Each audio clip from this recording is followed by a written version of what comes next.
সাড়া দেওয়ার পরে যে সমস্ত সাহাবা একরাম রাদিয়াল্লাহু আনহুম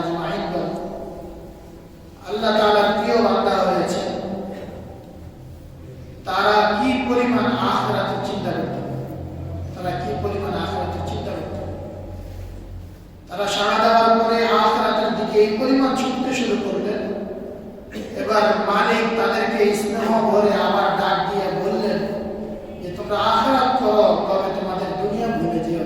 বলে তানসা নাসীবাকা মিনাদ দুনিয়া, আমার বান্দা, তোমরা তোমাদের দুনিয়া একেবারে ভুলে যেও না, দুনিয়াটাও কিছু করো। যেরকম ভাবে একটা স্নেহশীল বাবা তার সন্তানকে তার ভবিষ্যতের চিন্তায়, ভবিষ্যতের কল্যাণে পড়ালেখার কথা বলে, তাকে পড়ালেখার জন্য উৎসাহিত করে, কিন্তু এরপর ওই ছেলে, ভালো ছেলে, সে এমন পড়াশোনা করা শুরু করে, তো বাবা তাকে অবশেষে ডাকতে বাধ্য হয় যে বাবা আর পড়ে যাবে, এবার কি করো। ঠিক এরকম ভাবে সাহাবায়ে কেরামের অবস্থা ছিল এরকম। আল্লাহ তাআলার ডাকে, আখিরাতের, নবীজি সাল্লাল্লাহু আলাইহি ওয়াসাল্লামের ডাকে তারা আখিরাতের ফিকিরে, আখিরাতের চিন্তায় এতটা পেরেশান ছিলেন, এতটা মগ্ন ছিলেন। তো যে আল্লাহ তাআলা তাদেরকে আখিরাতের জন্য, তাদের ভবিষ্যতের জন্য উৎসাহিত করেছেন, ওই আল্লাহ তাআলাই তাদেরকে ডেকে এটা বলতে আল্লাহ তাআলা বলা শুরু করেছেন যে আমার বান্দারা, তোমরা তোমাদের দুনিয়া ভুলে যেও না। ওয়ালা তানসা নাসীবাকা মিনাদ দুনিয়া, তোমরা তোমাদের দুনিয়া ভুলে যেও না, দুনিয়ার জন্য কিছু করো, দুনিয়ার জন্য কিছু করো। বিশেষ করে একজন সাহাবী হযরত সালমান ফারসি রাদিয়াল্লাহু তাআলা আনহু, তাকে মদিনাতে আসার পর আল্লাহ মদিনাতে তাকে যখন নবী সাল্লাল্লাহু আলাইহি ওয়াসাল্লাম মদিনার একজন আনসার ভাইয়ের সাথে ভাতৃত্ব বন্ধনে আবদ্ধ করে দিলেন, একজন মদিনার আনসারকে তার ভাই বানিয়ে দিলেন। তো তিনি দেখলেন যে তার ওই ভাই, মদিনার ওই আনসার ওই ভাই, তিনি সারা রাত্রে ঘুমান না, বিছানায় পিঠ লাগান না, এবং সবসময় দিনের বেলা রোজা রাখেন, সারা রাত্র ইবাদত করেন আর দিনের বেলা রোজা রাখেন। এটা তিনি নিয়ম বানিয়ে ফেলেছেন, নিয়ম বানিয়ে নিয়েছেন। এমনকি তার বিবির কাছেও যান, বিবিকেও ভুলে গেছে, বিবিকেও ভুলে গেছে। পরের দিন হযরত সালমান ফারসি রাদিয়াল্লাহু তাআলা আনহু তার ওই ভাই, আনসারী ওই ভাইকে বললেন যে আজকে তুমি রাত্রে আমার সাথে ঘুমাও। তো ওই সাহাবী তার নিয়ম মতো যখন সকলে ঘুমের প্রস্তুতি নিচ্ছে, ওই সাহাবী তো যায় নামাজ বিছাতে শুরু করলেন, নামাজে দাঁড়ানোর প্রস্তুতি নিতে শুরু করলেন। হযরত সালমান ফারসি রাদিয়াল্লাহু তাআলা বললেন, ভাই তুমি একটু ঘুমায় নাও, চলো আমরা একটু ঘুমাই। ঘুম থেকে উঠে ভোর রাত্রে আবার ইবাদত করি। তো ওই সাহাবী হযরত সালমান ফারসি রাদিয়াল্লাহু তাআলার কথা একটু শুনলেন। এরপরে একটু পরে পরে সাহাবী উঠে যেতে চায়, কিন্তু সালমান ফারসি রাদিয়াল্লাহু তাআলা বলেন, আর একটু ঘুমায় নাও, আমি তোমাকে ডাক দিব। তো ভোর রাত্রে হযরত সালমান ফারসি রাদিয়াল্লাহু তাআলা তাকে ডাক দিলেন, ডেকে বললেন, এবার তুমিও নামাজ পড়ো, আমিও নামাজ পড়ি, এবার তুমিও আখিরাতের ফিকির করো, আমিও করব। তো সারা রাত্রে তাদের এই অবস্থায় কাটছে। ওই সাহাবী উঠে যেতে চায়, আর সালমান ফারসি রাদিয়াল্লাহু তাআলা তাকে বললেন একটু পরে উঠিও, আমি উঠবো, তুমি তোমাকে উঠো। তো পরের দিন উভয়ে আল্লাহ নবী সাল্লাল্লাহু আলাইহি ওয়াসাল্লামের কাছে গিয়ে তাদের রাতের ঘটনা বললেন। তো তখন নবী সাল্লাল্লাহু আলাইহি ওয়াসাল্লাম ওই সাহাবী, আনসারী সাহাবীকে বললেন, তোমার ভাই সালমান ফারসি তোমাকে যেভাবে বলেছে তুমি ইবাদত এভাবেই করতে থাকো, কারণ ওয়ালি জাসাদিকা আলাইকা হাক্কুন ওয়ালি যাওজিকা আলাইকা হাক্কুন, তোমার এই শরীরের উপরে, তোমার শরীরের উপরে, তোমার উপরে তোমার শরীরের হক আছে, তোমার শরীরে, তোমার উপরে তোমার শরীরের কি আছে, হক আছে। অর্থাৎ তুমি তাকে ঘুম দিয়ে, প্রয়োজন পরিমাণ ঘুম তাকে দাও। ওয়ালি যাওজিকা আলাইকা হাক্কুন, তোমার উপরে তোমার বিবির হক আছে, তুমি তোমার বিবির হক আদায় করে দাও। এরপরে তোমার উপরে যে দুনিয়ার যে বিষয়গুলো জরুরি আবশ্যক, তুমি এই বিষয়গুলো পুরা করো, তারপরে তুমি আখিরাত করতে থাকো। আল্লাহ তাআলা কোরআনে কারীমে আয়াত নাযিল করলেন, ওয়ালা তানসা নাসীবাকা মিনাদ দুনিয়া, আমি তোমাদেরকে দুনিয়ার যে হায়াত দিয়েছি তোমরা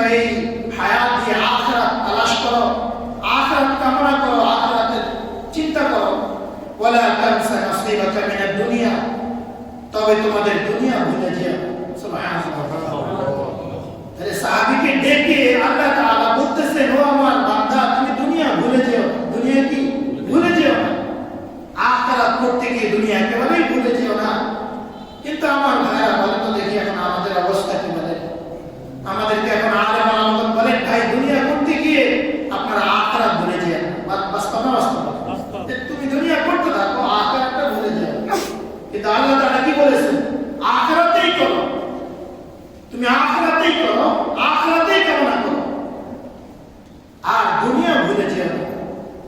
কিন্তু এখন আমাদেরকে বলতে হয় যে তুমি তোমার দুনিয়া করো, বৈধ ভাবে দুনিয়া কামাই করো, তবে আখিরাত ভুলে যেও। কি পরিমাণ আমাদের পরিস্থিতি, আমাদের অবস্থা এতটা পরিবর্তন হয়ে গেছে, এতটা আমরা উল্টে গেছি, পাল্টে গেছি। তো যাই হোক, আর আমরা যারা কিছু আখিরাতের ফিকিরে আসি, কোথায় আমাদের আখিরাতের ফিকির? আমাদের নামাজের ভিতরেও আমাদের দুনিয়ার ফিকির ভরপুর হয়ে আছে। বাস্তব আমাদের নামাজের ভিতরেও তো দুনিয়ার ফিকির, দুনিয়ার চিন্তা, দুনিয়ার পেরেশান। আমাদের মসজিদের ভিতরেও আমাদের দুনিয়ার পেরেশান। আর সাহাবায়ে কেরাম রাদিয়াল্লাহু আনহুম আজমাইন, তারা দুনিয়ার ভরপুর, দুনিয়ার বাস্তব বাজার, যেখানে গিয়ে দুনিয়া কামানো যায়, ওই বাজার মার্কেটে গিয়েও তারা কি করতেন? আখিরাত কামাই করতেন। তারা দুনিয়ার বাজারে গিয়েও আখিরাত ভুলতেন না। আর আমরা আখিরাতের বাজার, আল্লাহ তাআলার ঘর মসজিদে এসেও দুনিয়া কি করে? আখিরাতকে মনে থাকে না, দুনিয়া ভুলতে পারি না। দুনিয়া কি করতে পারি না? বলতে পারি না, দুনিয়া ভুলি না। তারা দুনিয়ার বাজারে গিয়ে আখিরাতকে ভুলতেন না, আমরা আখিরাতের বাজারে এসেও দুনিয়া ভুলতে পারি না। বাস্তব না? বাস্তব। আমার ভাইয়েরা বলেন তো দেখি, আমাদেরকে আখিরাত তাহলে আমরা কি ওই আখিরাতে যেতে হবে না? পরকালে কি আমাদেরকে উঠতে হবে না? বা ওই সাহাবায়ে কেরাম রাদিয়াল্লাহু আনহুম এইভাবে পথ চলে, এইভাবে আখিরাতের ফিকির করে তারাও একসাথে দুনিয়া থেকে চলে গেছেন। তো আমরা যেভাবে দুনিয়ার ফিকির করতেছি, আমরা কি দুনিয়াতে থেকে যাব? কি বলেন, আমরা কি দুনিয়াতে থেকে যাব? আমরা কি আখিরাতে যেতে হবে না? অথচ সাহাবায়ে কেরাম রাদিয়াল্লাহু আনহুম আজমাইনদের এই জীবন যাপনকে আল্লাহ তাআলা আমাদের মডেল বানায় দিয়েছেন। কি বানায় দিয়েছেন বলেন? মডেল বানায় দিয়েছেন, আমাদের জন্য অনুসরণীয় করে দিয়েছেন। ইসলামকে আল্লাহ তাআলা তাদের জন্য, তাদের সমাজে ইসলামকে অবতীর্ণ করে, তাদের মাধ্যমে ইসলামকে পরিপূর্ণ বাস্তবায়ন করে কিয়ামত পর্যন্ত আগত আল্লাহ তাআলা তার বান্দাদের জন্য নজির কায়েম করেছেন যে দেখো, তারা যদি তারা পেরেছে, তাহলে তোমরাও পারবে। তোমরাও কি পারবা? তারাও তো তোমাদের মতো রক্ত মাংসের মানুষ ছিল, তোমরাও তো তাদের মতোই মানুষ। তো তারা যেহেতু পেরেছে, তোমরাও পারবে। এটাকে নজির বলে। কি বলে? নজির বলে। নজির, দৃষ্টান্ত। এটা বহু গুরুত্বপূর্ণ বিষয়। দুনিয়ার লাইনেও আপনি কোর্ট কাছারিতে যাবেন, যারা এই উকিল রয়েছে এরা বুঝবেন বিষয়টা। নজির একটা শব্দ, নজিরই আছে, শব্দটার নাম নজির। একেবারে আরবি শব্দ এখানে ব্যবহার করে। আমাদের কোর্ট কাছারিতে অনেক শব্দ কি আছে বলেন? আরবি আছে, এখনো অনেক শব্দ আরবি আছে। তো নজির শব্দটা এখানে আছে। এর দ্বারা কি হয় যে একটা মামলা নিষ্পত্তির জন্য উকিলগণ নজির তালাশ করে যে এই সেম, এই একই ধরনের মামলায় আগে কেউ নিষ্পত্তি পাইছে কিনা। যদি পায়, এটাকে অনেক বড় দলিল বানায়, অনেক বড় এটাকে কি বানায়? রেফারেন্স বানায়, এরপরে জজের সামনে পেশ করে। এবং এটার অনেক বেশি গুরুত্বপূর্ণ, এটা অনেক গুরুত্বপূর্ণ ভূমিকা রাখে মামলা নিষ্পত্তির জন্য। যে আপনি যদি এরকম একটা মামলাকে আগে আপনি কি করতে পেরেছেন, এই নিষ্পত্তি দিতে পেরেছেন, তাহলে আমার এই মামলাটা নিষ্পত্তি দিতে অসুবিধা কোথায়? আর এই কথাটা বলা, এই কথাটা বলতে পারলে অনেক গুরুত্বপূর্ণ ভূমিকা রাখে মামলা নিষ্পত্তির ব্যাপারে। তো ঠিক এরকম ভাবে আল্লাহ তাআলা ইসলামকে দুনিয়ার মধ্যে নাযিল করার পরে, যখন নাযিল করেছেন সাহাবায়ে কেরামের মাধ্যমে ইসলামকে 16 আনা বাস্তবায়ন করে দেখিয়ে দিয়েছেন কিয়ামত পর্যন্ত আগত মানুষদের জন্য যে ইসলামের প্রত্যেকটা বিধান মানা, প্রত্যেকটা বিধান বাস্তবায়ন করা সকলের জন্য সব জামানায় একেবারেই সম্ভব, একেবারেই সহজ। একেবারে কি বলে? সহজ, একেবারেই সহজ। আল্লাহ তাআলা কোরআনে কারীমের মধ্যে বলেছেন, আল্লাহ তাআলা চান তোমাদের জন্য সহজ করতে। ইউরিদু বিকুমুল ইউসরা, তিনি চান তোমাদের জন্য সহজ করতে। আমার ভাইরা, যেটা ইসলাম এটাই সহজ, যেটা ইসলাম এটাই সহজ। আপনি অ্যাপ্লাই করে দেখেন, আপনি বাস্তবায়ন করে দেখেন। এখন এক পথে আছেন, কিন্তু ইসলামের উপরে উঠে চলেন, আপনি দেখবেন আপনার আগের জিন্দেগি চাইতে পরের জিন্দেগি 1000 গুণ বেশি সহজ হয়ে গেছে। অথবা যারা আগের লাইনে ছিল, আগে অন্য লাইনে ছিল, এখন ইসলামের লাইনে চলে, তাদের সাথে একটু আলোচনা করে দেখেন যে আগের জিন্দেগি কঠিন বেশি না এখনকার জিন্দেগি কঠিন বেশি। আপনি নিশ্চিত এই কথাটা পাবেন, আপনি এই বিষয়টা পাবেন যে না এখনকার জিন্দেগি সহজ। এখনকার জিন্দেগি কি বলে সহজ। উদাহরণবশত ইসলামের পোশাক হলো ঢিলে ঢালা পোশাক। ঢিলে ঢালা কি বলে পোশাক, যেমন জুব্বা বলেন, পায়জামা, সালোয়ার, এরপরে জুব্বা, ঢিলে ঢালা না গেলাম ঢিলে ঢালা। আর ইসলাম ছাড়া অন্য কিছু অন্যান্য ইসলামের পোশাক হতো আপনার এই যে মনে করেন শার্ট প্যান্ট টাইট পিট জিন্স বলেন, এটা বলেন সেটা বলেন। আমার ভাইরা একেবারে ইমানদারিতে বলেন তো দেখি কোন পোশাকটা বেশি আরামদায়ক, কোন পোশাকটা বেশি সহজ বলেন? উত্তর আসে না। বলবে যে আমি জীবনে পরেই দেখি না, বলবো কিভাবে? তো যারা পরে তাদেরকে জিজ্ঞেস করেন, অথবা আপনি কয়েকদিন পরে দেখেন কোনটা বেশি সহজ বলেন? ঢিলে ঢালা যে পোশাক পায়জামা পাঞ্জাবি এটাই সহজ। এটাই কি বলেন সহজ। দেখেন চুলকানি, এটা মানুষের একটা স্বভাব, এটা মানুষের কি বলেন স্বভাব। একেবারে অ্যালার্জি দেখলে চুলকাবে, বিষয়টা এরকম না। অ্যালার্জি ছাড়াও মাঝে মাঝে চুলকানি আসে না? আসে কি আসে না? আসে। তো আপনার জিন্স প্যান্ট পরনে টাইট মোটা, এবার আপনার ভিতরে চুলকানি, কিভাবে চুলকানি? আর ঢিলে ঢালা পাঞ্জাবি পায়জামা পরিধান করা থাকলে বিষয়টা কতটা সহজ বলেন? কিন্তু আপনি কি চুলকানি বিষয়টা কেউ উপেক্ষা করতে পারবে? কেউ তো এটাকে উপেক্ষা করতে পারবে না। এটা তো আছে মানুষের স্বভাবজাত বিষয়। কিন্তু এই টাইট ফিট জামার কারণে চুলকানিটা কি পরিমাণ কষ্টসাধ্য হয়ে গেছে, আর ঢিলে ঢালা হলে কোনো কষ্ট। উদাহরণবশত বললাম। এরপরে আরো কত সমস্যা, এটা আপনারা আমাদের চাইতে আরো ভালো জানেন। এক জায়গায় বসতে দিলে আরেক জায়গায় বসে, নিচে বসতে দিলে এরকম জামা পরিহিত যারা টাইট ফিট ওয়ালা, তো তাকে ভাই বসে একটু বসে, জায়গা দেখালাম এখানে, কিন্তু সে বসতে গিয়ে যায় বসে আরেক জায়গায়। বুঝলেন কথা? যে জায়গাতে বসানো ওই জায়গাতে বসতে পারে। নিজে কি করে ফেললাম? নিজেকে নিজে বন্দী করে ফেললাম, নিজের উপরে নিজে কঠিন করে ফেললাম। অথচ আমার ভাইরা ইসলাম সহজ। ইসলাম কি বলে? আল্লাহ তাআলা বলেন ইউরিদু বিকুমুল্লাহুল ইউসরা, তিনি চান তোমাদের জন্য সহজ করতে। তিনি চান কি বলেন? গত জুমাতে বললাম যে বিয়ে সহজ না কঠিন? সহজ। বিয়ে সহজ। ইসলামের বিয়ে কি বলেন? সহজ। কিন্তু এখন সমাজের মধ্যে বিয়ে কঠিন হয়ে গেছে, যার কারণে বিপরীতটা অর্থাৎ জেনা ব্যবস্থা সহজ হয়ে গেছে। জেনা ব্যবস্থা কি হয়ে গেছে? সহজ হয়ে গেছে। কিন্তু ইসলামের বিয়ে একেবারে সহজ ছিল, একেবারে সহজ। কত ঘটনা আছে হাদিসের মধ্যে। সাহাবী এসে বলছে ইয়া রাসূলুল্লাহ, আমাকে আমার বিয়ের প্রয়োজন, আমাকে বিয়ে করিয়ে দেন। নবীজি বললেন যাও অমুকের কাছে যাও, অমুকের ঘরে যাও, গিয়ে তার দরজায় আঘাত করো, দরজায় আওয়াজ করো। তোমাকে তার বাড়িতে যাওয়ার কারণ জিজ্ঞেস করবে, তো বলবে যে তোমার একটা উপযুক্ত মেয়ে আছে, আমাকে নবীজি পাঠিয়েছেন তোমার মেয়ের সাথে আমার বিয়ে করার জন্য, বিয়ে হওয়ার জন্য, তো তুমি এটা তাকে বলবে। তো গেছে সাহাবী, একজন সাধারণ সাহাবী, পরনে একটা লুঙ্গি মাত্র, গায়ে জামা, গায়ে কি জামা নেই, পাঠিয়েছেন এক সর্দারের মেয়ের কাছে, সর্দারের কাছে, টাটকার কাছে, সমাজের সর্দার গোছের নেতা গোছের একজনের বাড়িতে।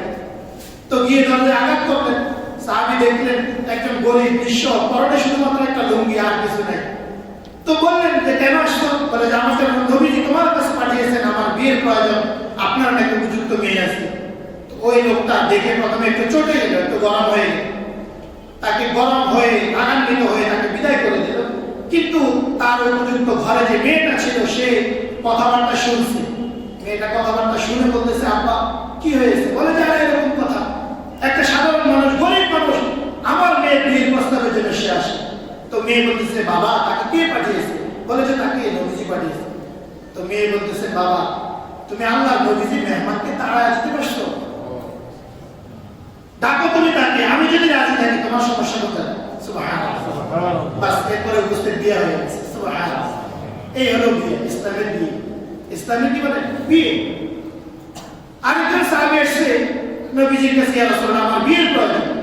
তো নবীজি সাল্লাল্লাহু আলাইহি ওয়াসাল্লাম তাকে একজন মহিলার সন্তান দিলেন, তার সাথে বিয়ের কথাবার্তা হয়ে গেছে। নবীজি বললেন তুমি তার সাথে যে বিয়ে করবা মোহর কি দিবা? তো বলে যে ইয়া রাসূলুল্লাহ মোহর দেওয়ার মতো তো আমার কাছে কিছু নেই। তো এবার নবীজি বলছেন আমাদের সমাজে যেটা বলে যে ছেলে এখন ইস্টাবলিশ হয়, কি হয় না? ইস্টাবলিশ হয়, ইংলিশে বলতে হয়। এখন নিজের পায়ে নিজে দাঁড়ায় নাই, এখন অন্যের পায়ে দাঁড়ায়। এখনো নিজের পায়ে দাঁড়াতে পারে না, এখনো কি বাচ্চা নিজের পায়ে দাঁড়াতে পারে না, বাবা মা ধরে তাকে হাঁটাইতে হয়। তো ছেলে এখন নিজের পায়ে দাঁড়াতে পারে না, কি বলেন এই উত্তর? তো নবীজি বললেন, তুমি কি কোরআনে কারিমের কিছু জানো, কোরআন শরীফ পড়তে পারো? বলে যে রাসূলুল্লাহ, আমি কোরআনের কিছু কিছু সূরা আমি মুখস্থ পারি। নবী সাল্লাল্লাহু আলাইহি ওয়াসাল্লাম উপস্থিত তার বিয়ে ওই মহিলার সাথে পড়ায়া দিলেন যে নাকাহতু মাআহা বিমা মাআকা মিনাল কোরআন, তুমি কোরআনে কারিমে যতটুকু জানো এতটুকু তাকে শিখায়া দিবা, এটার বিনিময়ে এটা মোহর ধার্য করে নবীজি তার সাথে ওই মহিলা বিয়ে পড়ায়। সুবহানাল্লাহ। শেষ। ইসলামের বিয়ে এত সহজ, ইসলামের বিয়ে কি বলে এত সহজ। তো তাদের জিন্দেগিতে সুখ আসবে না, তাদের জিন্দেগিতে সুখ আসবে বলে। তো তাদের এক একটা ঘর তাদের জন্য দুনিয়াতে জান্নাতের টুকরা হয়ে গেছে। বাস্তব না বাস্তব? যাই হোক আমার ভাইরা, ওই সাহাবায়ে কেরাম রাদিয়াল্লাহু আনহুম আজমাইনদের জন্য ওই তাদের জমানায় আল্লাহ তাআলা ইসলামকে নাযিল করলেন, ইসলামকে দুনিয়ার মধ্যে পাঠালেন এবং ইসলামের সমস্ত বিধিবিধানগুলো তাদের দ্বারা বাস্তবায়ন করে কিয়ামত পর্যন্ত আমাদের জন্য নজির কায়েম করলেন। আমাদের জন্য কি করলেন? নজির কায়েম করলেন যে দেখো তারা যদি তাদের পক্ষে সম্ভব হয়ে থাকে তোমাদের পক্ষে সম্ভব হবে। রব্বুল আলামিন কোরআনে কারীমের মধ্যে তাদেরকে ফলো করার জন্য, তাদের ফলো করাটা আমাদের উপর আবশ্যকীয় করে কোরআনে কারীমের মধ্যে ইরশাদ করেন, والسابقون الأولون من المهاجرين والأنصار والذين اتبعوهم بإحسان رضي الله عنهم ورضوا عنه।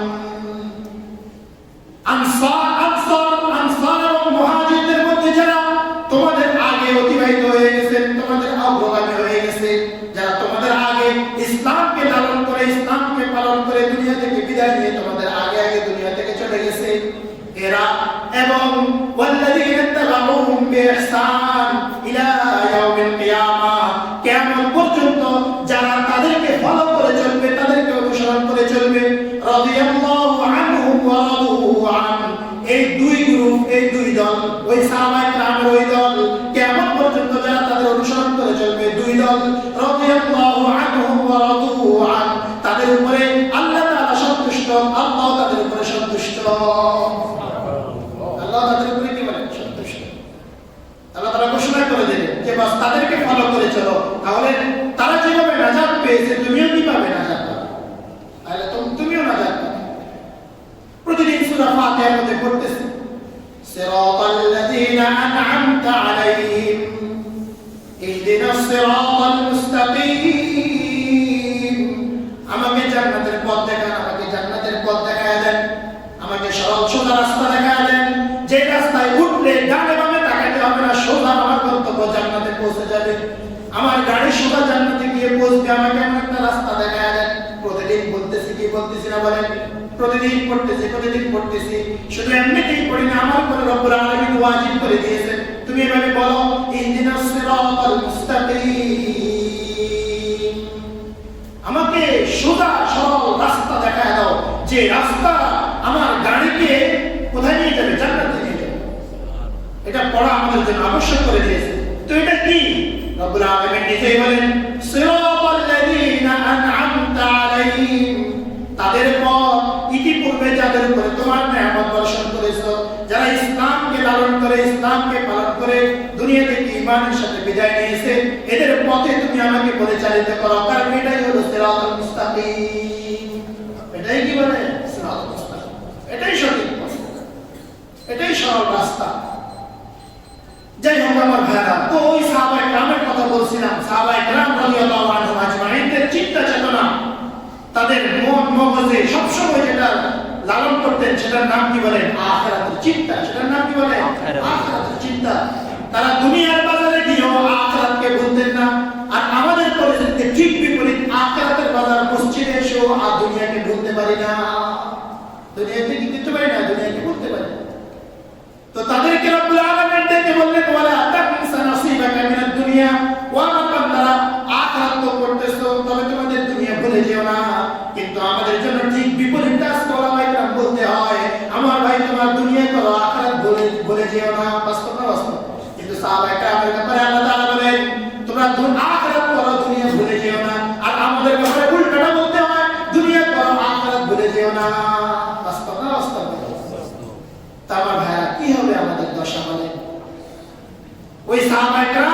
ময়দানে উপস্থিত হবেন, আমরা কি অন্য ময়দানে থাকবো নাকি?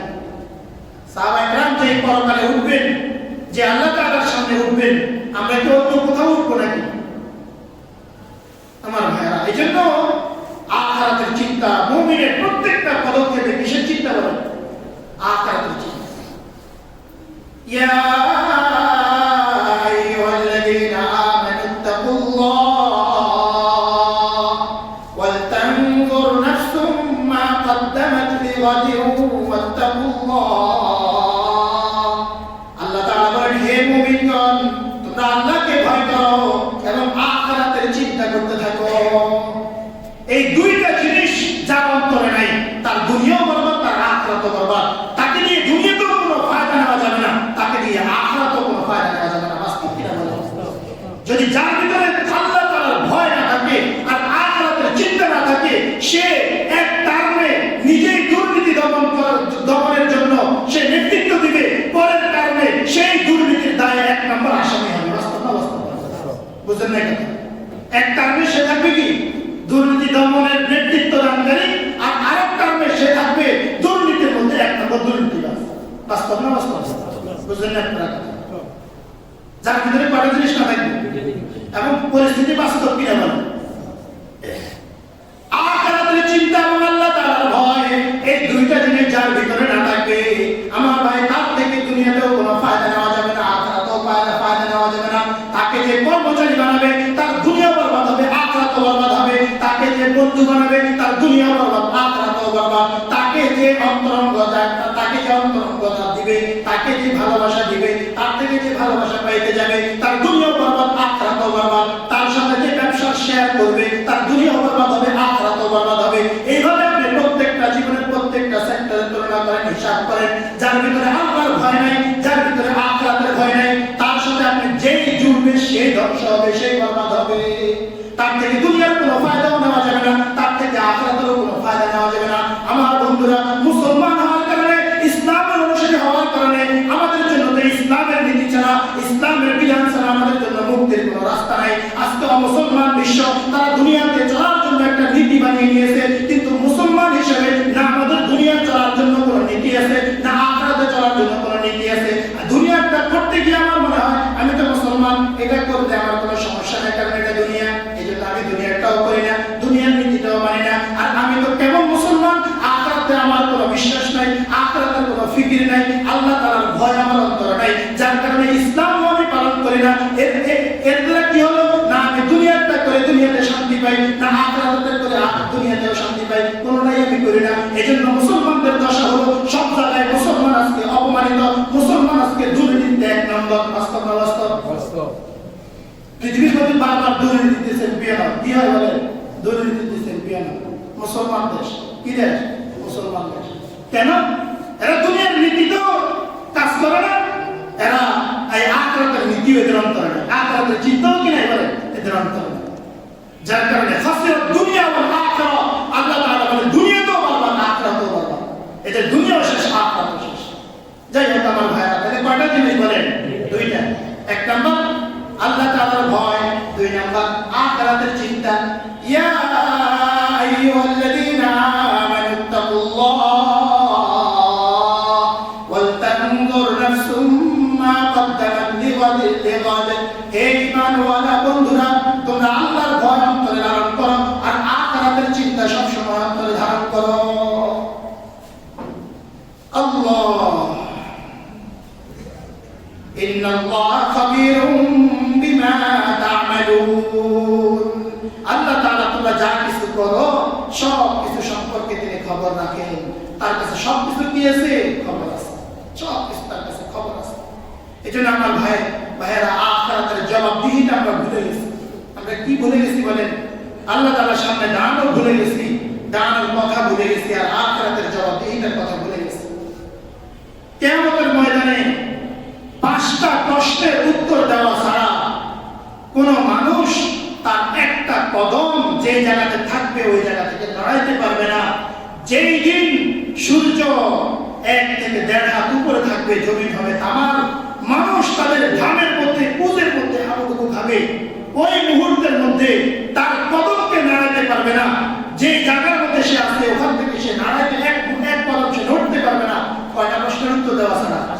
5টা বস্তু দেওয়া আছে। তিরমিজি শরীফের মধ্যে আল্লাহর হাবিব সাল্লাল্লাহু আলাইহি ওয়াসাল্লামের হাদিস, অনেক প্রসিদ্ধ হাদিস, আমরা অনেক সময় হাদিসটা শুনে থাকি।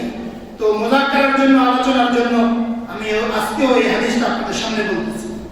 عن ابن مسعود رضي الله تعالى عنه أنه قال قال رسول الله صلى الله عليه وسلم لا تزول قدم ابن آدم يوم القيامة حتى يسأل عن 5: عن عمره فيما أفنى، وعن شبابه فيما أبلى، وعن ماله من أين اكتسبه وفيما أنفق، وماذا عمل فيما علم.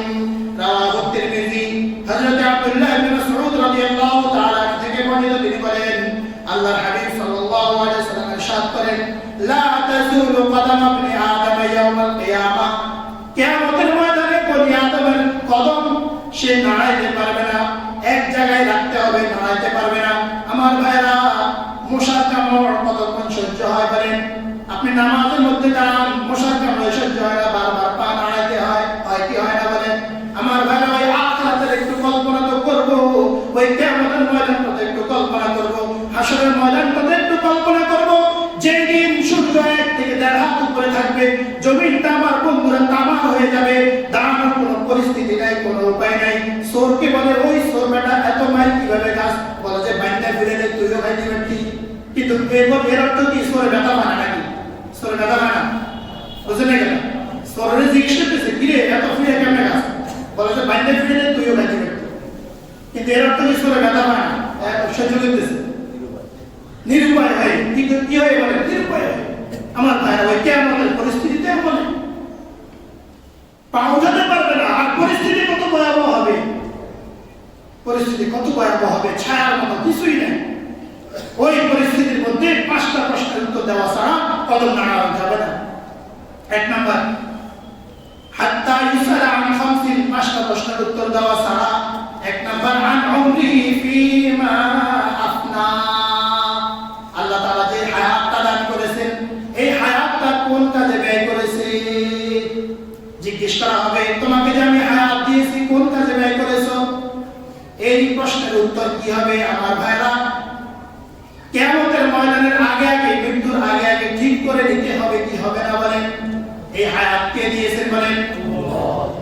তাহলে এই হায়াত আল্লাহ তাআলা দিয়েছেন কোন কাজে ব্যয় করার জন্য? কার কাজে ব্যয় করার জন্য বলেন? আল্লাহ তাআলার কাজে ব্যয় করার জন্য, আল্লাহকে পাওয়ার জন্য, জান্নাত পাওয়ার জন্য। ইন্নাল্লাহা আশতারা মিনাল মুমিনিনা আনফুসাহুম ওয়া আমওয়ালাহুম বিআন্না লাহুমুল জান্নাহ। রব্বুল আলামিন বলেন, আমি মুমিনদের জান আর মাল আমি খরিদ করে নিয়েছি, আমি দিয়েছি, আমি খরিদ করেছি, বিনিময়ে আমি তাকে জান্নাত দিয়ে দেব। কি দিবেন বলেন? আমার ভাইরা, এই জান কি আমার নাই? রব্বুল আলামিনের। এই জান কার বলেন? আমি যদি আমার মোবাইলটা বিক্রি করে দেই, তার এই মোবাইলের উপরে কি আমার কোনো হস্তক্ষেপ চলবে? আমার কোনো অধিকার চলবে? যদি অধিকার চালাইতে যাই, আমি কি অধিকার চর্চা করলাম না অনধিকার চর্চা করলাম বলেন? বুঝলেন কথা? মোবাইল বিক্রি করে দিলাম, এরপরে আবার তার থেকে মোবাইল নিয়ে আমি কথা বলতেছি, রাখতেছি, এই ফেসবুকে গেমস খেলতেছি, তাকে কিছু বলতেছি না, কি বলেন? থাপড়ায় কাম গরম করে দিব না?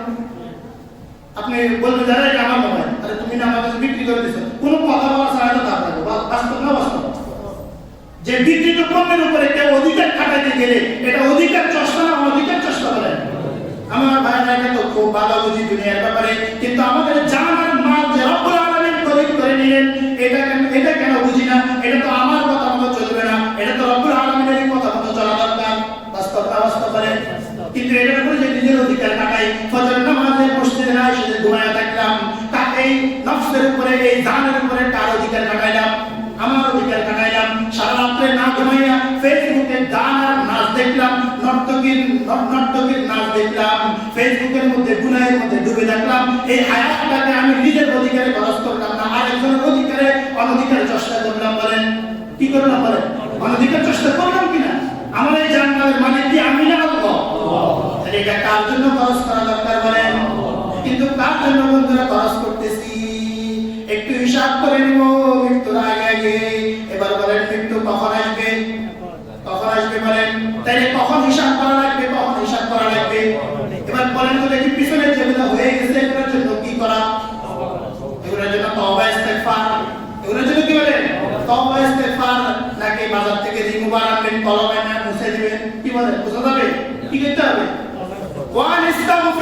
ربكم ثم توبوا إليه يا أيها الذين آمنوا توبوا إلى الله جميعا আল্লাহ তাআলা আমাদেরকে তৌফিক দান করেন। তাহলে আর যদি আমার বন্ধুরা এখন যদি এই জীবনটাকে পিছনের জিন্দেগিকে সংশোধন না করে সামনের জিন্দেগিকে সংশোধনের চিন্তা না করে যদি এখন কবরে চলে যায় অবস্থা কি হবে?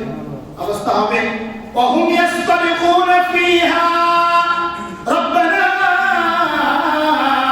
أخرجنا نعمل هذا رب العالمين কাছে সেদিন চিন্তা দিতে থাকবে আর বলতে থাকবে যে আল্লাহ আমাদেরকে একটু বের হওয়ার সুযোগ দাও না'মাল গায়রাল্লাযী কুননা না'মাল আমরা এমন আমল করে আসবো যে আমল ইতিপূর্বে করি নাই অর্থাৎ যে আমল করে এসে আজকের এই ময়দানে এখন এই প্রশ্নের জবাব দিতে পারতেছি না এবার আবার একটু সুযোগ দাও এবার সুযোগ দেওয়ার পরে আর ওই কাজগুলো করবো না যে কাজগুলো করার দ্বারা আজকের প্রশ্নের উত্তরে আটকা পড়ে যাবো ধরা দিয়ে যাবো এই কাজগুলো আর করবো না বরং এমন কাজগুলো করে আসবো যে কাজগুলোর দ্বারা আজকের এই প্রশ্নের সম্মুখীন হইতে না হয়।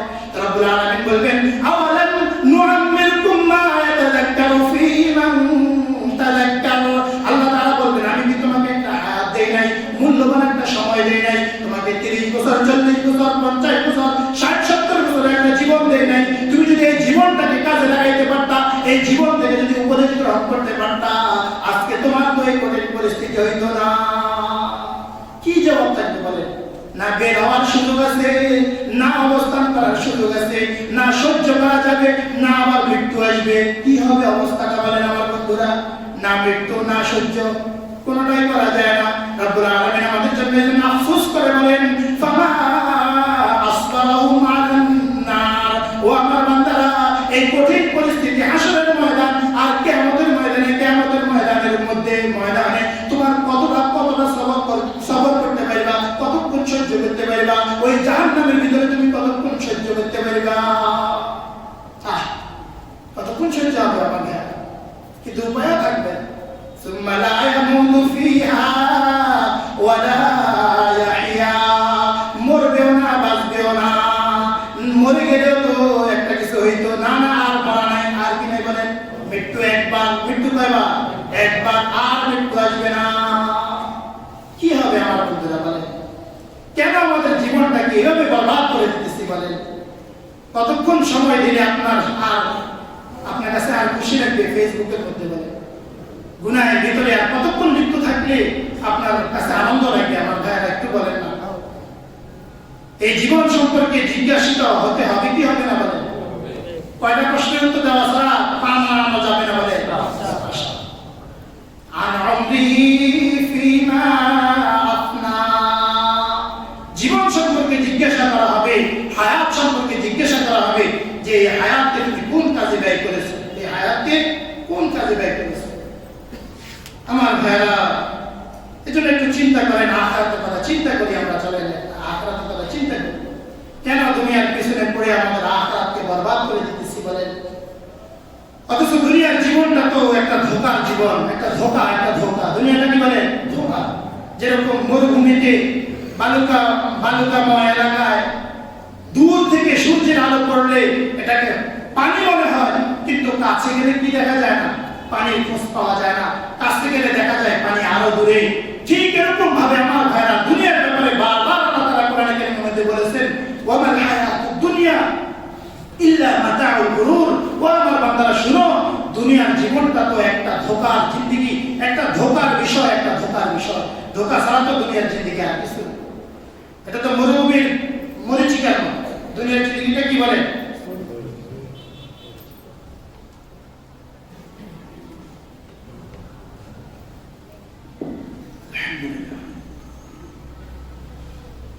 তো মরিচিকার পিছনে কোন বুদ্ধিমান চলতে পারে বলেন? মরিচিকার পিছনে কোন বুদ্ধিমান ঘুরতে পারে? এই মরুভূমির মধ্যে যে পানি মনে করে ঘুরতে থাকে সে আসলে বুদ্ধিমান বলেন? সে ওখানে গেলে পানি পাবে এজন্য আমার ভাইরা কি করা যায় বলেন? দুনিয়ার জিন্দেগি যেভাবে আমরা জীবন যাপন করতেছি আমাদের কি হবে বলেন? দুনিয়ার জীবনের ধোঁকা কেন আমাদের বুঝে আসে না? কেন বুঝে আসে না? ছাত্র জমানায় বাস ঘুরতেছে আরেকজনের হাত ধরে যতক্ষণ ঘুরে ততক্ষণ তো খুবই মজা লাগে। আর যুবক আর ওই যুবতী মনে করে কি আনন্দ, কি মজা। কিন্তু একটু পরেই শুরু হয় সাজা, একটু পরেই শুরু হয় কষ্ট। মেয়েরা অভিযোগ বিয়ে হয় না, আর ছেলেদের অভিযোগ চাকরি হয় না। কি হয় না? চাকরি হয় না। হবে হবে করতে আনন্দ না করছেন, এবার মজা বুঝেন। আনন্দ কতক্ষণ? যতক্ষণ চলে। যতক্ষণ কি বলে চলে ততক্ষণ আনন্দ। এরপরে শুরু হয় আযাব আর গজব। إذ قال الشيطان للإنسان اكفر فلما كفر قال إني بريء منك إني أخاف الله। একটা বেগানা নারীর সাথে বন্ধু তুমি যতক্ষণ থাকো এতক্ষণ তোমার সাথে শয়তান থাকে, সে মজা লাগাইতে থাকে। এরপরে যখন তোমার এই মজাটা শেষ হয়, এরপরে সারা জিন্দেগিতে তুমি ধুকে তোমাকে করতে হয়, ধুকে করতে হয় তোমাকে। তখন শয়তান করে তোমার সাথে আমি আর নাই, তোমার এই কষ্ট ভোগ করা শুরু হয়েছে, এই কষ্ট তোমাকে জাহান্নামে পর্যন্ত নিয়ে পৌঁছাবে। বাস্তব না? বাস্তব বুঝি না আমার বন্ধুরা, আলেম আমাদের কথা বুঝি না, বুঝিও আসে না। গতকালকে আমাকে একজন এই ঘটনা শুনিয়েছেন। এক সচিব নিজের ঘটনা বলেছেন। উনি মিটিং করতেন নিজের এই মহিলা, নিজের বিবিকে পাশে রেখে, অন্যান্য পুরুষদেরকে নিয়ে মিটিং করতেন একটা কমপ্লেক্সের প্রতিষ্ঠান। তো ওখানে একজন আলেম মিটিং ছিলেন, যেহেতু মাদ্রাসা ছিল কমপ্লেক্সের মধ্যে মাদ্রাসা আছে। তো মাদ্রাসার যিনি মোহতামিম তিনি বলেছেন একদিন যে স্যার আপনার ম্যাডামকে যদি ভিতরে না পাঠাইতেন তাহলে ভালো হইত। ওই ম্যাডাম চোখে দিয়ে বললেন যে মোল্লা পাগল হয়ে পড়বে এমন করাটা নাউজুবিল্লাহ। আজকে ওই সচিব অল্প কয়েকদিন আগে মারা গেছে, আর তার ওই ম্যাডাম এখন পাগল হয়ে ঘরে অবস্থান করতেছে, পুরা পাগল। সেদিন নাকি তার মেয়ে এসে, আমেরিকাতে এখন চিকিৎসাধীন আছে, মেয়ে এসে মানুষের কাছে দোয়া চেয়েছে, আমার মায়ের জন্য দোয়া করবেন। আমার মা কোনটা খানা কোনটা পায়খানা এটা বুঝে না। কোনটা খানা কোনটা কি পায়খানা। এজন্য আমার যুবক বন্ধুদেরকে বলতেছি, যারা দুনিয়ার হারাম মজার ভিতরে ঘুরতেছে বন্ধু, তুমি তাদের ওই স্ত্রীদের মধ্যে তাদের বাহ্যিক চাকচিক্য দেখতেছো, কিন্তু এদের জীবনের শেষ অবস্থা তুমি দেখো না, কিভাবে তারা ধুকে জিন্দেগি যাপন করে, এরপরে ধুকে তারা মৃত্যুর পথে যাত্রী হয়। বাস্তব না? বাস্তব। আজকে দুনিয়াদারদের অবৈধ মজাকে আমরা আনন্দ মনে করতেছি, আনন্দ, যার কারণে আমিও ছুটতেছি সেদিকে।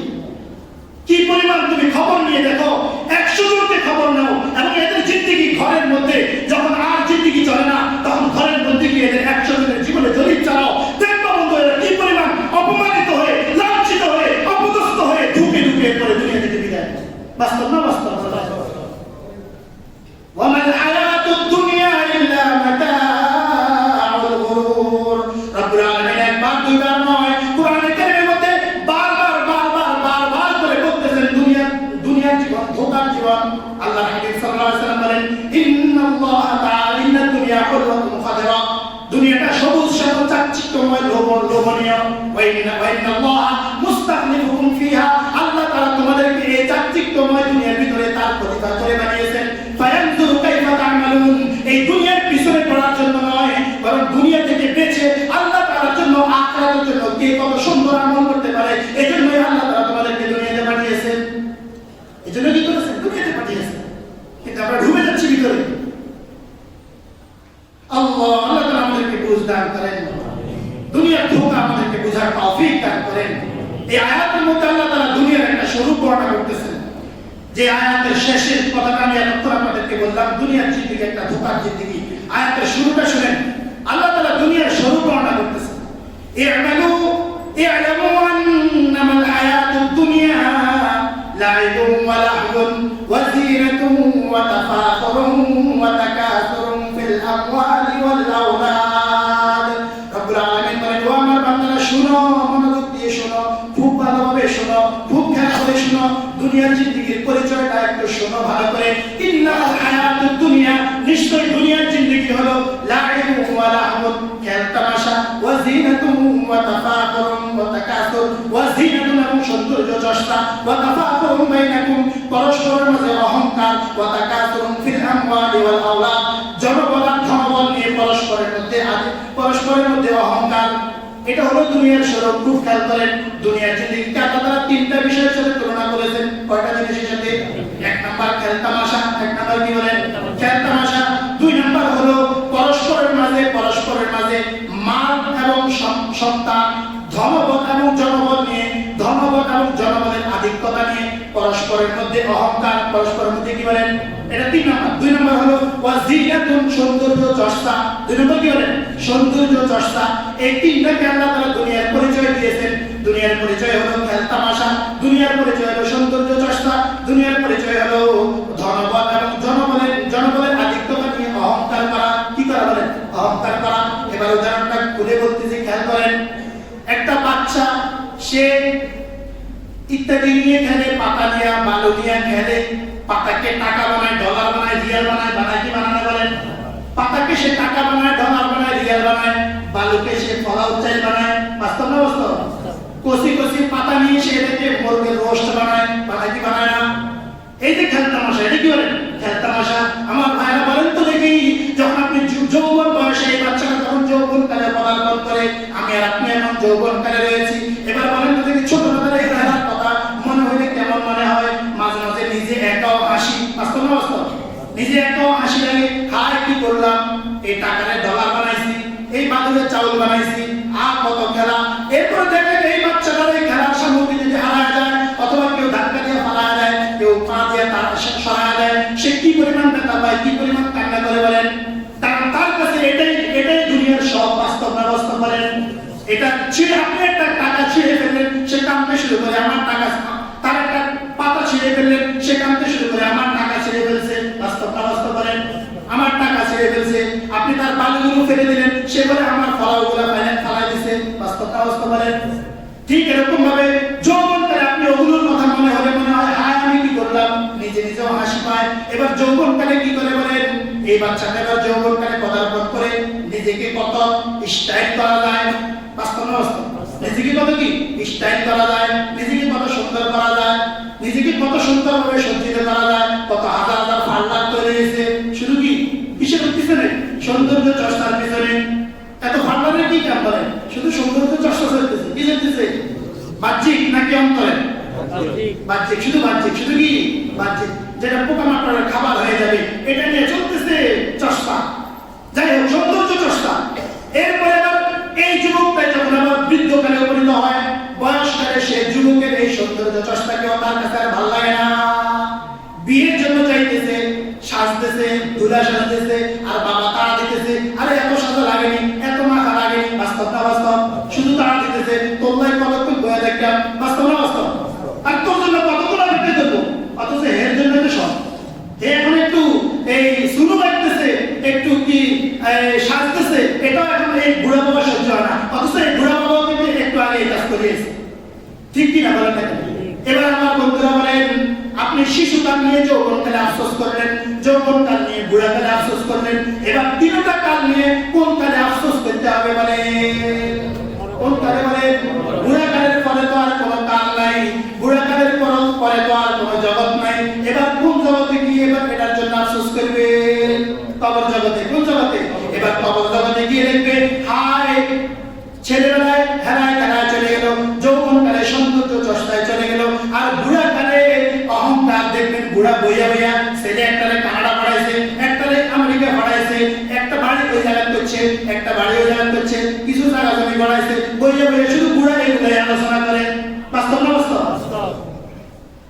আমার এলাকার যারা মুরব্বী আছেন এরা করে না, কিন্তু এদেরকে বলতেছে, যারা করে তাদেরকে বলতেছে, যারা করে কি বলে? এরা ঘর মুরব্বীরা তৈরি বাবা। বাস্তব কথা কিনা বলে?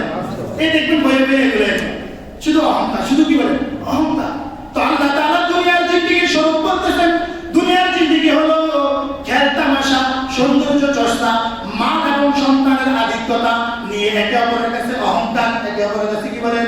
অহংকার। আমার ভাইরা, এটাই হলো দুনিয়ার জিন্দেগি, এটাই হলো দুনিয়ার জিন্দেগি। কিন্তু এটাকে উপেক্ষা করে শৈশবকালেও আল্লাহকে ভয় করে চলতে হবে, আখিরাতের ফিকিরে চলতে হবে। আমার ভাইরা, যৌবনকালেও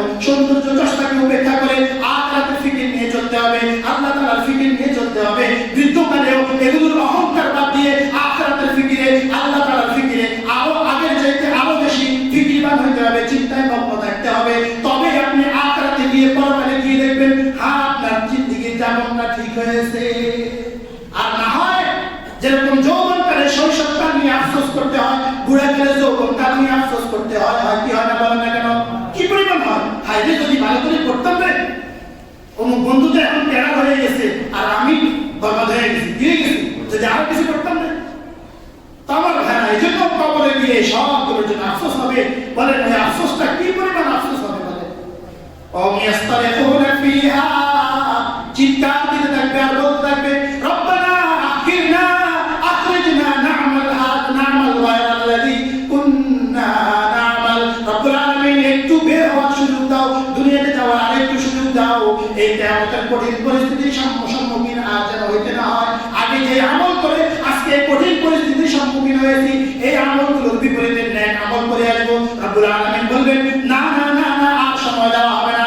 যেরকম ভাবে ওটের ওলান থেকে, গরুর ওলান থেকে দুধ বের হওয়ার পরে ওলানে আর ফিরিয়ে দেওয়া সম্ভব না, যেরকম ভাবে সুয়ের ছিদ্র দিয়ে আল্লাহ তাআলা বলেন জামাল ওর ঢুকানো যায় না, ঠিক এরকম ভাবে পরকালে যাওয়ার পরে দুনিয়াতে আসা সম্ভব নয়। তো রব্বুল আলামিন বলবেন আওয়ালাম নুআম্মিরকুম ফিহা মা ইয়াতাযাক্কারু, আমি কি তোমাকে একটা হায়াত দেই নাই, যে হায়াতটা নিয়ে যদি তুমি চিন্তা করতে, উপদেশ গ্রহণ করার জন্য চিন্তা করতে, উপদেশ গ্রহণ করতে পারতে, আজকের এই পরিস্থিতির জন্য তুমি নেক আমল কামাই করে আজকের এই কঠিন পরিস্থিতির মধ্যে আশা আজিম নিচে ছায়া গ্রহণ করতে পারতে। কিন্তু কেন তুমি সেই হায়াতটাকে বরবাদ করলে? কোনো উপায় থাকবে? বলে তাহলে এই জীবন কে দিয়েছে? অতএব এই জীবনকে কার মানসা মতো, তার ইচ্ছা মতো পরিচালনা করতে হবে, আল্লাহ তাআলার ইচ্ছা মতো চলতে হবে। আমার ভাইরা এই 5টা প্রশ্ন করবে, তো একটা প্রশ্নের নিয়ে আমরা সামান্য কিছু আলোচনা করলাম। আল্লাহ তাআলা তৌফিক দিলে ইনশাআল্লাহ এই বিষয়ের উপর আমরা আরো কথা বলবো। আল্লাহ তাআলা সকলকে তৌফিক দান করেন।